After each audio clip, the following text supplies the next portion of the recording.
components. Rule number 1, no matter what you see or what you hear, you always pay less at Rex. Rule number 2, if you think you found a lower price somewhere else, see rule number 1. It pays to know the rules. No matter what you see or what you hear, you always pay less at Rex. The Thomas Sutherland Story on TV8, Iowa's news leader. Here are some of the stories you'll be seeing on TVA News Live at 6. Jill Lingwall will have a live report from Drake University, which has stepped up security after 2 sex incidents. Jeff Greenwood will be reporting on the murder trial of a 15-year-old Lucas County boy. Steve Carlin from Ames on postponement of the Thomas Sutherland homecoming. Now this. Mrs. Petrillo, you're under arrest. Sophia's on the lam on the next Golden Girl. Tonight at 6:30 on TV8. The weather, a winter storm watch. Snow tomorrow, possibly heavy late in the day and tomorrow night. 2 to 4 inches by evening. Strong northerly winds. Snow also is possible Saturday and Sunday. We'll be back at 6 o'clock. Now to CBS. Confusion around President Bush about quotas, anti-discrimination policies, and a new civil rights bill. New evidence that Americans are worried sick about their families and making ends meet. Also, a CBS News exclusive, photographs of a bloody massacre during a fight for freedom.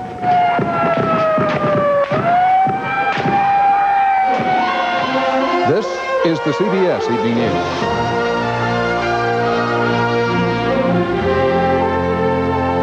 Good evening, Dan Rather reporting. Under intense criticism, President Bush suddenly reversed course today and backed away from a plan to dump rules that help women and minorities fight job discrimination. White House maneuvering about the controversy overshadowed President Bush's signing of a new civil rights bill, a bill he had opposed, and added to the growing appearance of political disarray around the president. Susan Spencer has our report. The Rose Garden ceremony was supposed to be a triumph. Instead, Mr. Bush signed the civil rights bill awash in new charges that his White House is plotting to undermine it. Our goal and our promise is harmony. Harmony, hardly. Civil rights supporters had threatened to boycott the event, relenting only after a panicked White House pulled language critics said would have gutted affirmative action. It appeared in a presidential notice to federal agencies, saying any program involving quotas, preferences, set-asides, or other similar devices based on race, color, religion, sex, or national origin is to be terminated. It's a direct assault on the fair employment laws of our country. David Duke does not need to run for president preaching his gospel of dividing the races. His issues are already being advanced by the White House. Sources trace the controversial language to White House conservatives who wanted to make a point. But White House lawyer Boyden Gray tonight said the mistake was his. No one ever meant to threaten affirmative action. As for Mr. Bush, I say again today, I support affirmative action. Nothing in this bill overturns the government's affirmative action programs. And I think all Americans welcome that statement, and I have no reason to doubt what he meant with it. But others worried that faced with pressure from the right, the president will enforce this law as narrowly as possible. The scars and stains of racism are deeply embedded in every corner, in every section, in every institution of our country, including the White House. What is still unclear is just exactly what Mr. Bush does think the law implies for programs already in place. With the campaign looming, the real fight over affirmative action and preferences and quotas may be just beginning. Susan Spencer, CBS News, the White House. An update on the money crunch. In a survey of America's top economic forecasters today, most say a slow recovery may be underway, and they predict the economy will not slip back into another actual recession. But the economists believe unemployment will remain high through the election year. The government says nearly 500,000 Americans joined the line for unemployment benefits in the latest reporting week. That is a 7-month high. There are other signs of hard times for some people. A national survey of America's parents and children finds many are worried about money at home and about violence in the streets. Rita Braver has our report on that. It is a collage of American family life, seen through the eyes of children and parents, and it is mostly a series of depressing pictures. They are telling us that they are being tested and torn by too little time, by too little money, by too many absent parents, and by their growing fears about crime. The report by the National Commission on Children shows concern across America about making ends meet, with single parents and the poor worrying most of all. Poor city families are nervous about dangers of daily life. 38% of urban children fear being hurt by someone on drugs. Almost 20% are afraid of being sexually abused or raped. Their parents worry their children may get AIDS, drop out of school. Hispanic Americans seem to have the greatest fears of all. 60% of those parents worry their kids may go on drugs or get shot. More than half are concerned their children won't get a decent job after finishing school. I think everybody knows of a family who has lost a child to gang violence, or somebody in your own personal family who is involved in drugs. And so the reality is there. My son was standing in front of school 2 days ago, and there was a drive-by shooting. And of course my heart just leaped. But there were some glimmers of hope. Despite the pressures, most families are making heroic efforts to hold themselves together. They're swimming upstream. They're making it. And as for what kids most want to spend more time talking to their own parents about, schoolwork and problems with friends. Pictures of family life in America. Rita Braver, CBS News, Washington.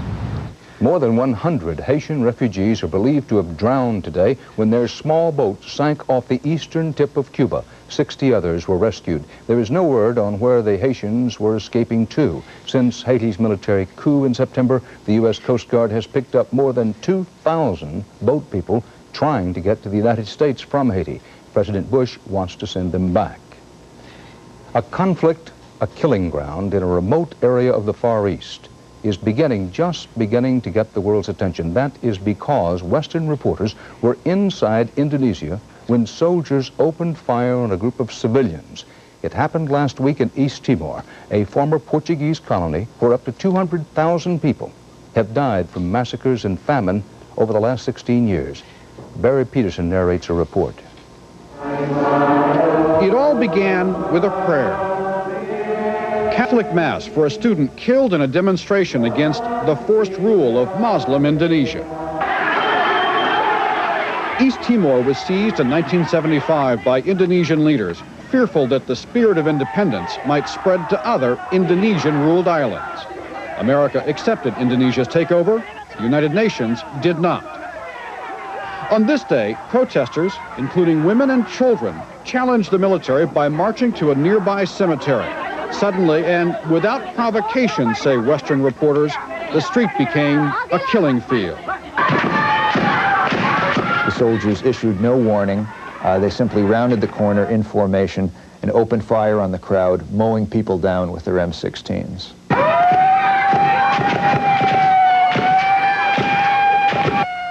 Fleeing into the cemetery offered the only hope of escaping the massacre. These pictures, seen tonight for the first time in America, have sparked outrage in Europe and calls for an investigation by the United Nations. Foreign intervention, say those in East Timor, is our only hope. Indonesia wants to avoid that. It's an internal affair, insisted one military official today.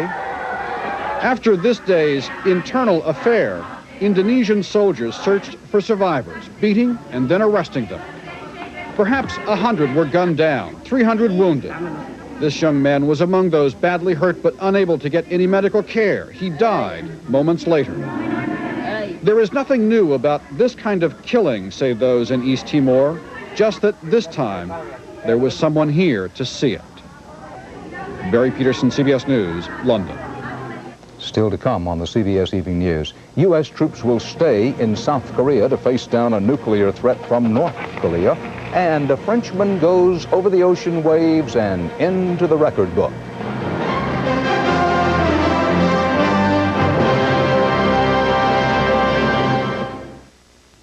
A lot of cars are taking aim at the imports these days. Well, one American car is very much on target. Buick. Here's their latest hit, the all-new 1992 Skylark. Completely redesigned with more power and advanced features like standard anti-lock brakes. Skylark for 1992. It's got everything you've been looking for, plus the one thing only Buick can offer you, Buick quality. Sears announces our biggest pre-Thanksgiving sale ever. Save up to 30% on all washers and dryers, all refrigerators, all TVs, all camcorders, all furniture like recliners, bedding, and more. All up to 30% off Thursday through Saturday at Sears. When you get gas pain, you've got a choice. Your antacid or Gas X, the tablet made for gas pain. It's extra strength, 100% simethicone to get rid of gas faster than your antacid. Fight gas right with Gas X. President Bush cited Iraq's nuclear weapons program as one reason for the Gulf War. Now, the president is trying to deal with another dictatorship suspected of developing a nuclear arsenal. The U.S. Defense Department said today it will stop withdrawing American troops from South Korea until and unless North Korea stops trying to build nuclear weapons. David Martin reports. The border between North and South Korea is probably the one remaining place where American troops might someday have to fight a communist regime armed with nuclear weapons. We are convinced that North Korea is developing the capability to build a nuclear weapon. Of particular concern is North Korea's suspected construction of a nuclear reprocessing plant. Such a facility would give Pyongyang the capability to produce weapons-grade plutonium. This Pentagon drawing is based on satellite photos of North Korea's nuclear complex. According to intelligence estimates, it is anywhere from 1 to 5 years away from turning out a nuclear weapon. Loaded aboard a Scud missile, it could hit most of the Korean peninsula. But that is not the only threat. North Korea could sell a weapon to a Saddam Hussein, a Gaddafi, or worse. North Korea is just crazy enough to use a nuclear weapon for terrorist purposes. Scrambling to head off North Korea before it is too late, Defense Secretary Cheney ended 2 days of meetings in South Korea by suspending plans to reduce the number of American troops there to 30,000. We, the United States and the Republic of Korea, have concluded that it would be unwise to proceed with major U.S. force reductions in this area now. But a panel of experts today held out little hope North Korea could be so easily pressured into giving up its nuclear quest. It has made so much investment and has come so close to securing the desired weapons to give up now. For now, the U.S. is counting on economic and diplomatic pressure. But Joint Chiefs Chairman General Colin Powell has already begun discussions with the South Korean military about using force as a last resort. David Martin, CBS News, the Pentagon. In Moscow, the Soviet Union and the world's most productive industrial democracies reached agreement today on a debt relief package tied to Soviet economic reforms. The Group of Seven will delay collecting loan payments for 1 year, providing the Soviet republics make progress on moving to a free market system. From around the world now, more CBS News. Boris Yeltsin is in Bonn promoting ties between what he called the new Germany and the new Russia. Yeltsin and Chancellor Kohl signed an agreement on future cooperation that barely mentioned the Soviet Union. In Summerfield, Florida, police took custody of 200 starving and sick greyhounds being sold for dog racing in Venezuela. The kennel owners were charged with cruelty to animals. Lancaster General Hospital in Pennsylvania says 6 patients received blood tainted by the AIDS virus. 2 have since tested positive for the virus, 1 negative, and 3 died of what are said to be unrelated causes. And Akeem Olajuwon, star center of the Houston Rockets, has been diagnosed with a heartbeat problem. He's taking medicine for it and will miss at least 3 games while test results are being analyzed. Stay here with us now for more news. 28 years after the killing of JFK, what's become of the legacy of Camelot?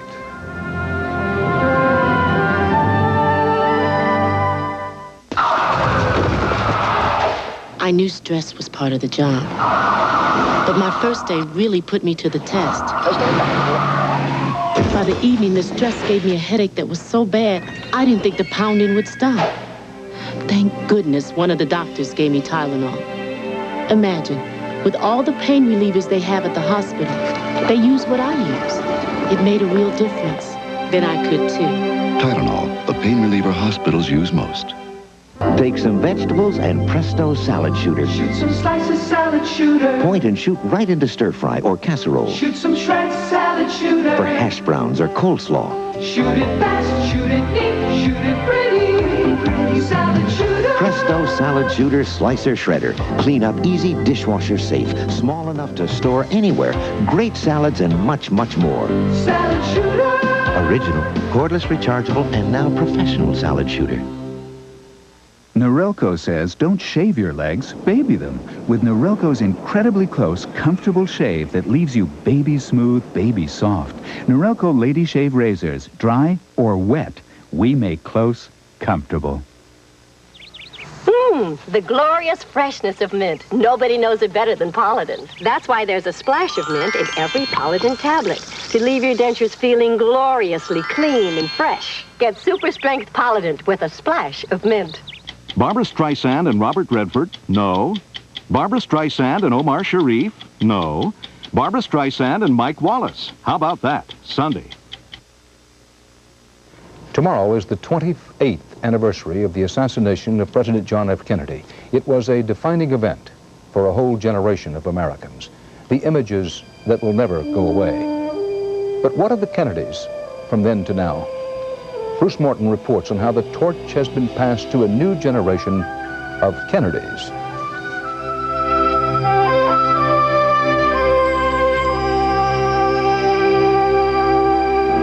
That once there was a fleeting wisp of glory called Camelot. There was, but it was almost 30 years ago, and half the people in the United States today know of the Kennedy administration only from history books. What's the name worth now?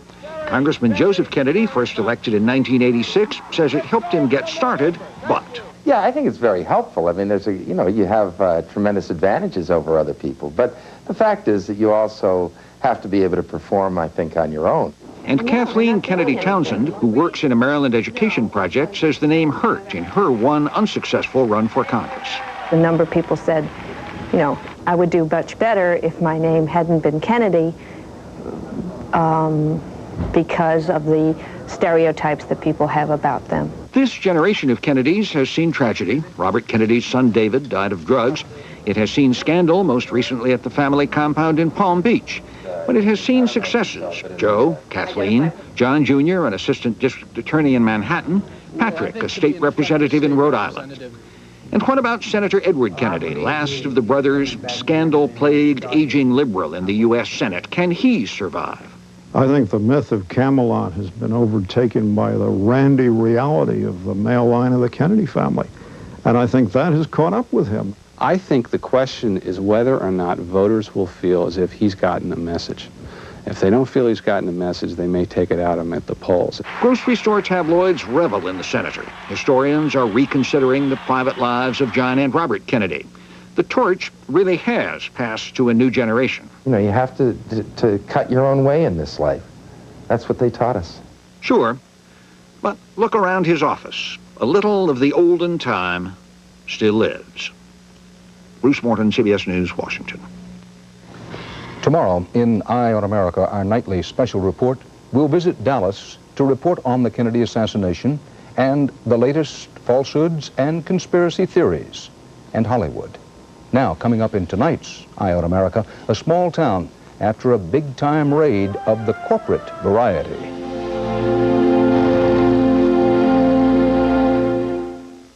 Ford Motor Company profiles in quality, employee involvement. If you're working together, you'll do a better job. I said that back in '82, and the quality of our cars and trucks is proof that it's working today. Money alone won't build quality cars. You've got to have better designs. Better designs don't mean a thing, unless engineering can live up to the designs. Engineering works only when everyone is committed to quality. Our goal is to build the highest quality cars and trucks in the world. At Ford, quality is job one. You know Quaker Oats makes you feel good twice. First when you eat it. It's pure oats and it's piping hot. Then you feel good again, because it stays with you and helps keep you rolling all morning. Quaker Oats, it's the right thing to do. Searching for the perfect shave? Let Norelco show you what it's like from the inside. Here, there's a system for a close, comfortable shave that exists in no other razor. Our patented lift and cut system lifts the hair so when it's cut, it can actually drop below skin level without the blades even touching your face. So to look better on the surface, remember, Norelco shaves below the surface. Norelco, we make close comfortable. Sears announces our biggest pre-Thanksgiving sale ever. Save 25 to 30% on all women's classic collection separates, all kids' outerwear, fleece sets, and sweaters, and save 10 to 50% on every item in the men's store. Thursday through Saturday at Sears. I'm Paula Zahn. Career mothers versus stay-at-home mothers. Viewers speak out on this emotional issue tomorrow on CBS This Morning.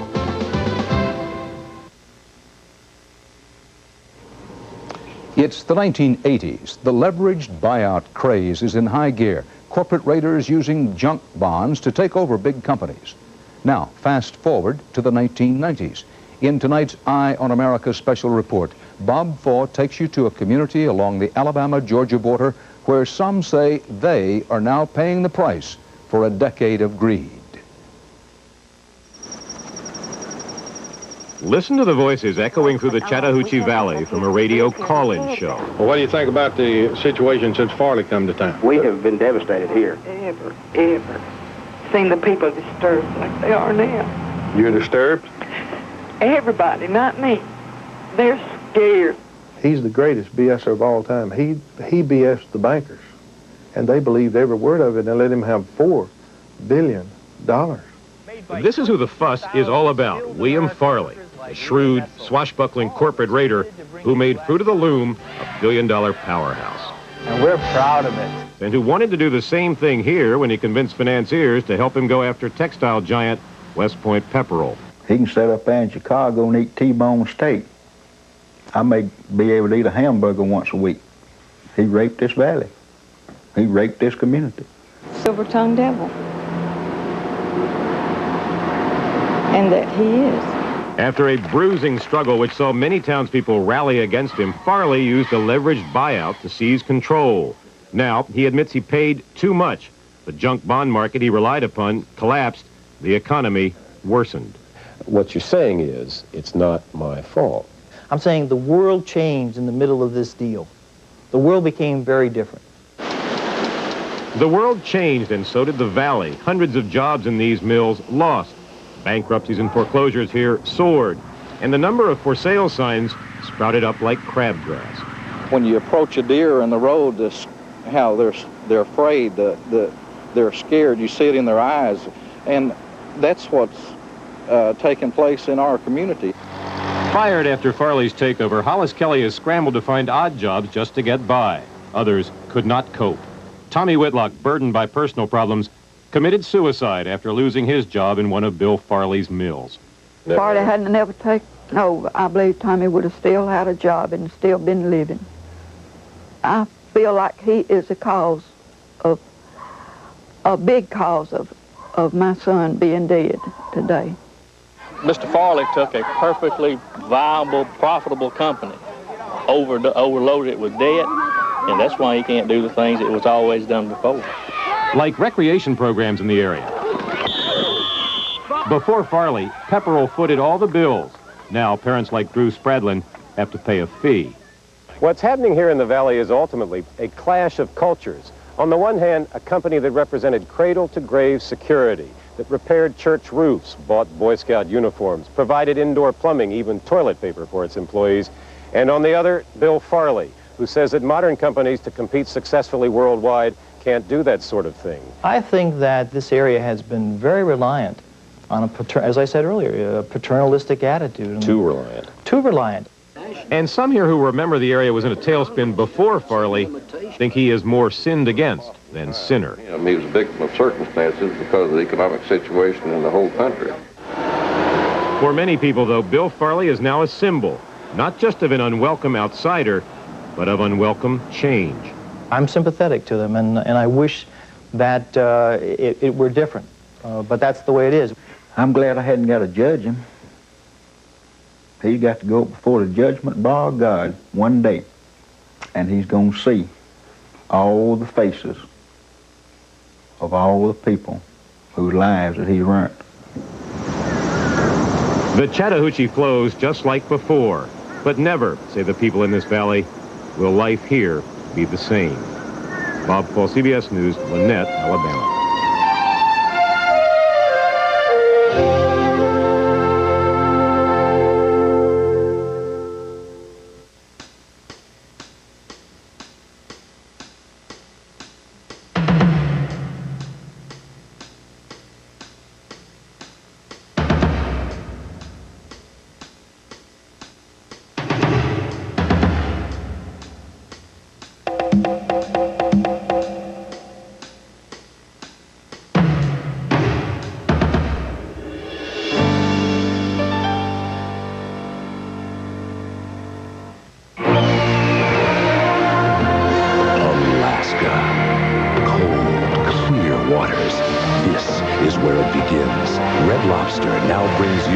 the Alaskan crab rush. When snow crab is at its sweetest, juiciest.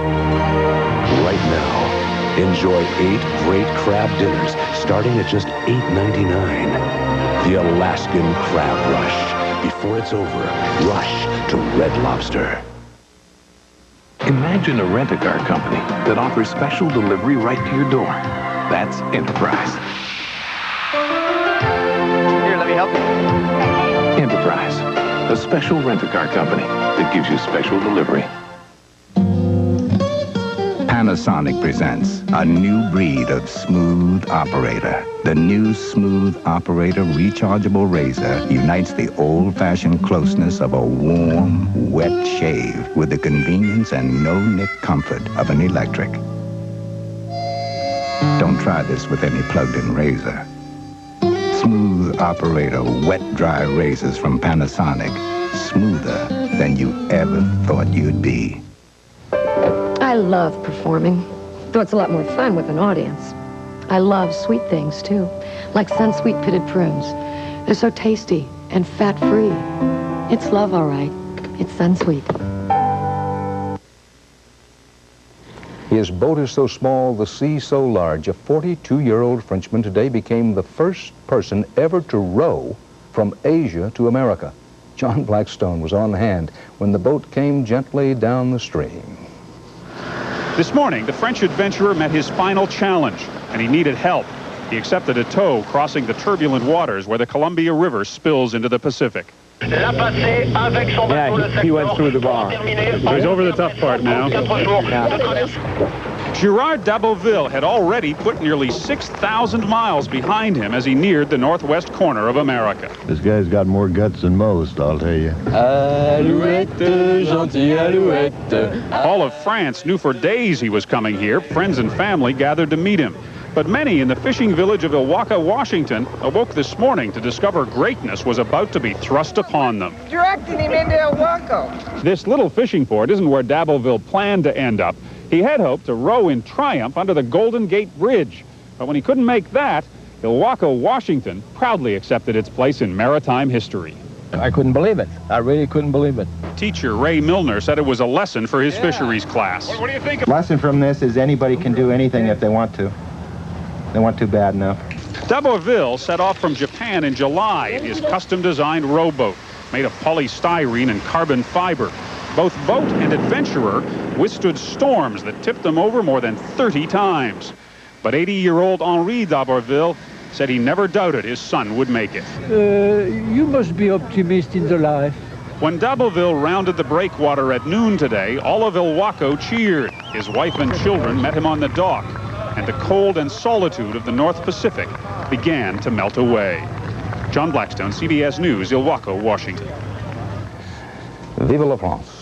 That's part of our world tonight. Coming up on this CBS station, a special 48 hours double feature. First, you'll be with the police as they're attacked by an enemy they can't even see. Then, a mother and father out for justice confront the man who murdered their daughter. 48 hours at a special time, one time only tonight, 9 o'clock in the east and west, 8 most places in between. Dan Rather, I'll see you then.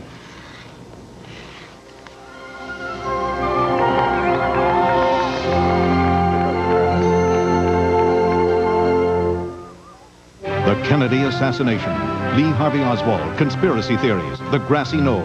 Dan Rather was there when it happened and reports from Dallas tomorrow on the CBS Evening News. The people of CBS News. Dan Rather. Connie Chung. Mike Wallace. Paula Zahn. Ed Bradley. Leslie Stahl. Harry Smith. Morley Safer. Bob Schieffer. And Charles Kuralt. Experience. CBS News. This is CBS. Next on the TVA News, live at 6, an ulcer keeps Thomas Sutherland in Germany. Kevin is back with details. Also, Steve Carlin reports from Ames, where homecoming plans for Sutherland have been put on hold now. And an armed man approaching women near the Drake campus has some university officials concerned. I'm Jill Lingwall. I'll have a live report. Connie with a winter storm watch, and Jeff says the Minnesota football coach has been fired. TVA News is next. Shine on, shining star tonight. Shine on, with that joyous light across the night above. Shine the light of love like a shining star. Shine on. The Plaza, Kansas City. Ford announced that the price of the 92 Tempo is just $8,936. That's an introductory price reduction of $1,300. And it's only available in select areas. A brand new Tempo, loaded with air conditioning, power and tilt steering, AM/FM stereo, dual electric remote mirrors, and much more for just $89.36. That's a great deal on a loaded 5-passenger family sedan. Get to your Ford dealer today, because at this price, these Tempos won't be around for long. You're about to see a big innovation in corn hybrids. Performance pack from Ciba-Geigy Seed Division. Breaking new ground.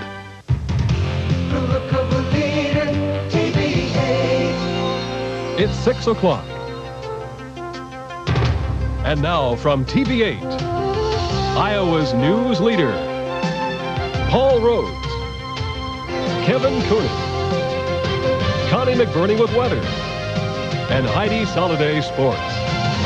This is TV8 News, live at 6. Thomas Sutherland still in Wiesbaden, Germany tonight, being treated for an ulcer. Good evening. The big homecoming in Ames has been put on hold. Kevin Cooney, within the past half hour, has returned from Germany. Well, Paul, you know, early this morning, just a few hours, as a matter of fact, before Sutherland was scheduled to leave Germany and fly back here to Iowa, doctors at the medical center there discovered an ulcer. This after Sutherland had complained of stomach pains early today. A full recovery is expected, but Sutherland will have to stay in Wiesbaden. He will miss, of course, tomorrow's funeral for his father-in-law, William Murray. He was very, very sorry, of course, that he was not going to be able to travel, and he was fighting hard to get out of here and that we could get there so that we could be present at Dad's day tomorrow and the memorial service. And in a sense, I think maybe this thing is his stomach is telling him, look, take a little slower re-entry. Come on here now. And there's plenty of time. And as we talked about it, we've got a future. And it's going to be great. Take them a little at a time. Sutherland's family also says that when he does return to the United States, perhaps as early as next week, he may go first to California, where one of his daughters is about to have a baby. It's not known just when now he may visit Iowa. Was there any indication up until then that he was having a health problem? Well, no, as we reported last night, Paul, really there wasn't anything other than, you know, the dental problems that he had had and the problems walking a little bit, saying that he couldn't walk a straight line. But, however, you know, from the press accounts that I received early this morning, there was obviously, it's not all that surprising considering the fact that this man had obviously been on a much different diet, and here he is coming back, returning to Western food. And not only that, but the amount of stress that he has been through in the past 6.5 years. But at least not serious. It doesn't appear to be. Thank you, Kevin. In Ames today, the talk of the town was about the postponement of the Sutherland homecoming. TV8's Steve Carlin has more on that. The Iowa State University plane that was supposed to bring Thomas Sutherland to Ames was being defueled this morning. No Sutherland, no need for fuel. Classes, not celebration, ruled the day on the ISU campus. And in downtown Ames, yellow ribbons had to share the spotlight with holiday decorations. Local residents are somewhat disappointed Sutherland isn't coming home. They're kind of let down. I think they understand, though, if he's ill. It's probably a bit of a double blow for the family and therefore for all of us, because we all feel for them at this time. ISU had planned a big celebration complete with bands, bunting, and banners. But the director of university relations says the school doesn't mind putting the party on hold. It'll give them more time to put it together. It will be more organized. We had been working on the basis of 48 hours notice before. Sutherland's Ames area relatives are disappointed about his health problems, but say they can now concentrate on the funeral for Sutherland's father-in-law and an impending birth in the family. It's a very interesting juxtaposition of events. We have a very, very major loss on the one hand, and we have a very, very major rebirth, if you wish, of Tom Sutherland. and then, of course, the actual birth of Tom Sutherland's granddaughter. The sad part of this interesting juxtaposition of events takes place tomorrow here at the Collegiate Presbyterian Church with funeral services for Sutherland's father-in-law, William Murray. Murray and Sutherland were very close, and relatives say if Sutherland can't be here for the funeral in person, he'll certainly be here in spirit. Steve Carlin, TV8 News, Ames. That funeral service for William Murray is scheduled at the Collegiate Presbyterian Church at 2 p.m.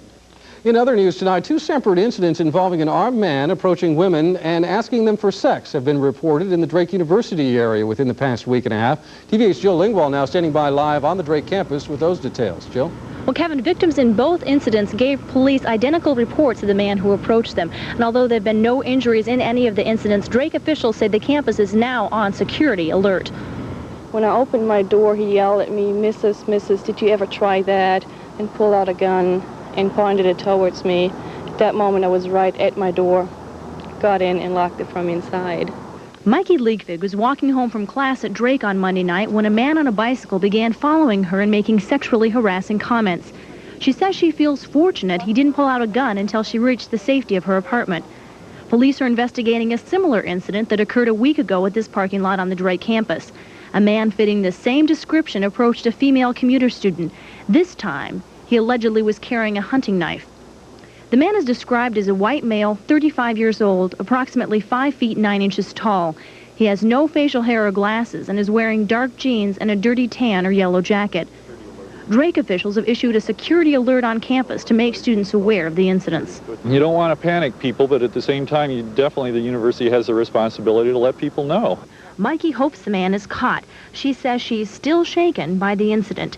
It's not a very comfortable situation, not knowing what to do. Drake officials are reminding students about emergency phones like this one found all over campus, and they're encouraging students to use Safe Ride, which is a free shuttle bus, or shuttle van rather, that goes back and forth from Greek houses and campus apartments. Officials say they want students to be cautious to try to avoid incidents any more serious than those that have already occurred. Kevin? All right, Jill, thanks a lot. Authorities in Des Moines and Polk County announced today a new, powerful, and potentially dangerous type of ammunition called Dragon's Breath is illegal in Iowa. Last week, law enforcers tested the new ammunition that shoots a flame of sparks. They say it's not really ammunition at all, rather fireworks, and therefore is illegal to possess or to use. Police don't think it's a real problem yet because the Dragon's Breath is so new to the area. And they think with this ruling, residents should be safe from any danger. We'll have more on the story tonight at 10. The Iowa State Medical Examiner tonight says 61-year-old Oscar Husfield Jr. was murdered. The Page County man disappeared last year. A Missouri man found his skull Tuesday morning in a rural area south of Shenandoah. Some other human remains also found nearby. Dr. Thomas Bennett has not yet determined the specific cause of death. The Guardian Angels anti-crime group is in Dubuque, Iowa tonight, patrolling the streets and looking for cross-burning suspects. Spokesmen for the Angels say they will stay in Dubuque for about a week. Dubuque's mayor and police chief tonight say they didn't invite the Guardian Angels. They say they can handle the city's problems without help from outsiders. In Waterloo Wednesday, somebody spray-painted a racial slur on a garage on the hood of a car at a Waterloo apartment complex. Police believe it's the same person who had burned a cross Tuesday at a Waterloo golf course. And 2 suspects are in custody in connection with an attempted cross burning in Jefferson. 27-year-old Michael Lee Packard of Peyton and 32-year-old Randy Roper of rural Sheridan, both facing charges of possession of incendiary materials. Packard was arrested today. Roper later turned himself in. Next on the TVA News, live at 6, a 15-year-old Iowa boy on trial for murder. Jeff Greenwood with the opening arguments. And oh, what a jackpot these days. We'll have the details when we come back.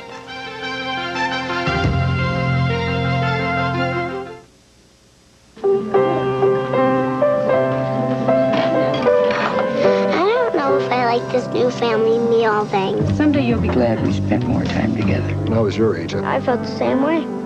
Maybe we should make this a weekly thing, just the 3 of us. I have no heels. What a bizarre family. She's getting too used to the babysitter. I think she thought it was her mother. I spent more time with the babysitters. Hi there. Hi. Hi. Hi. Bye. Okay, now let me do this. Yeah, it's really good fun, isn't it? I know. But those family reunions are pretty fun. People that you haven't seen for years. Who's playing? Oh, isn't that wonderful? Betcha. To get everybody together with no appointments and no rushing around. Well, that's more important, really. The itsy bitsy spider went up the water spout. Down came wash the spider out. The best decision we ever made was to spend more time together. I'm getting out of here. Can't decide whether lease or buy? Do both! Yes, with Gold Key Plus financing from your Jeep and Eagle dealer. Get a sporty Eagle Talon loaded with 16 valves, 135 horses, 5-speed transmission, air conditioning, power windows and locks, tilt wheel, and... Okay. And Eagle Talon is just $259 a month. So, hurry to your Jeep and Eagle dealer for a hot new Eagle Talon at just $259 a month. It's a deal that'll leave you breathless. Wouldn't it be great if she finally came over for a beer? Nice place.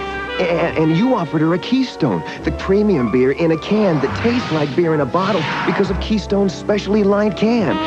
But she said, I only drink dry beer. Oh, wouldn't it be great if Keystone made a dry beer? We do. Introducing Keystone Dry. Dry brewed and cold filtered for a great new bottled beer taste in a can. Now, wouldn't that be great? Tonight's TV8 News, live at 6, is being simulcast on KCOB Radio in Newton, 1280 on your AM dial. A Lucas County teenager is on trial for first-degree murder tonight. 15-year-old Eric Query accused of killing a 16-year-old Derby girl last April. TV8's Jeff Greenwood tonight says that prosecutors and defense attorneys are giving two very different views of the shooting incident. Lucas County prosecutor Paul Goldsmith says 15-year-old Eric Query acted alone while at home last April. He allegedly fired two close-range shotgun blasts that killed his 16-year-old friend Stacy Halferty. Stacy apparently stopped by to see Eric's older sister. He, and he alone, ladies and gentlemen, at point-blank range to the back of Stacy Halferty, he pulled the trigger. But defense attorney Alan Orsborn says Query fired only one shot at an unidentified intruder who grabbed Stacy and had accidentally